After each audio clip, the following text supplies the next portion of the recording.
UEFA Nations league ഫൈനലിൽ ഇന്ന് Spain Portugal block buster പോരാട്ടം. രാത്രി 12:30 മ്യൂണിച്ചിലാണ് മത്സരം. വൈകിട്ട് 6:30 നടക്കുന്ന ലൂസേഴ്സ് ഫൈനലിൽ ഫ്രാൻസ് ജർമ്മനിയെ നേരിടും. അനിൽ വാസ്ദേവ് തയ്യാറാക്കിയ എക്സ്പ്ലെയിനറിലേക്ക്.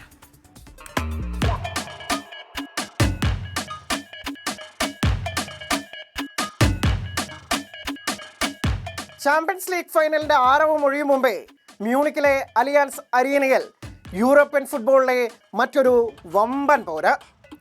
യുവേഫ നേഷൻസ് ലീഗിന്റെ കലാശപ്പോരിൽ നിലവിലെ ചാമ്പ്യന്മാരായ സ്പെയിൻ പ്രഥമ പതിപ്പിലെ ജേതാക്കളായ പോർച്ചുഗലിനെ നേരിടും.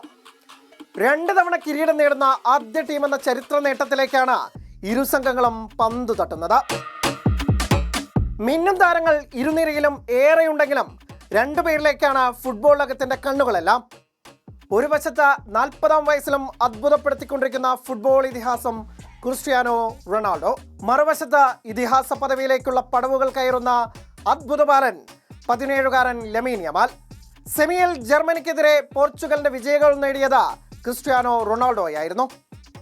ഗോൾ മഴ കണ്ട കളിയിൽ ഫ്രാൻസിനെ 5-4 സ്പെയിൻ തോൽപ്പിച്ചപ്പോൾ ഇരട്ട ഗോളോടെ ലമീൻ യമാൽ കളിയിലെ താരമായി.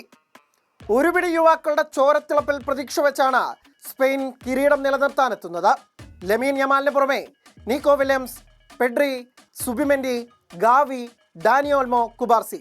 പറങ്കിപ്പെട പെടാപ്പാട് പെടേണ്ടി വരും ഇവരെയൊക്കെ പിടിച്ചുകെട്ടാൻ. 2023 യുവേഫ നേഷൻസ് ലീഗും 2024 യൂറോ കപ്പ് നേടിയ ലാ റോജകൾ തുടർച്ചയായ 3-ാം വർഷവും രാജ്യാന്തര കിരീടം നേടാമെന്ന പ്രതീക്ഷയിലാണ്. പരിചയസമ്പന്നരായ ഒരുപിടി താരങ്ങളാണ് പോർച്ചുഗലിന്റെ കരുത്ത്.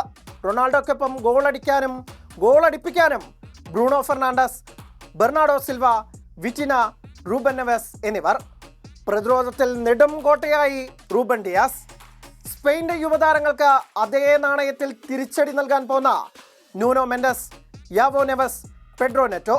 പോർച്ചുഗലും ഒരുങ്ങി തന്നെയാണ്. നേർക്കുനേർ കണക്കുകളിൽ മൃഗീയ ആധിപത്യമുണ്ട് സ്പാനിഷ് അർമാഡകൾക്ക്. 40 മത്സരങ്ങളിൽ 17 ജയം.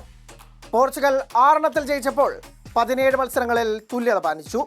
പക്ഷേ ഈ കണക്കുകളിലൊന്നും കാര്യമില്ല. എല്ലാം ഇന്നത്തെ ആ 90 മിനിറ്റിലും ഇല്ലെങ്കിൽ അധിക സമയത്തിലെ കാര്യത്തിലും മാത്രം. എന്തായാലും ഒരു ഉശിരൻ പോരാട്ടം തന്നെ നമുക്കിന്ന് മ്യൂണിക്കിൽ പ്രതീക്ഷിക്കാം.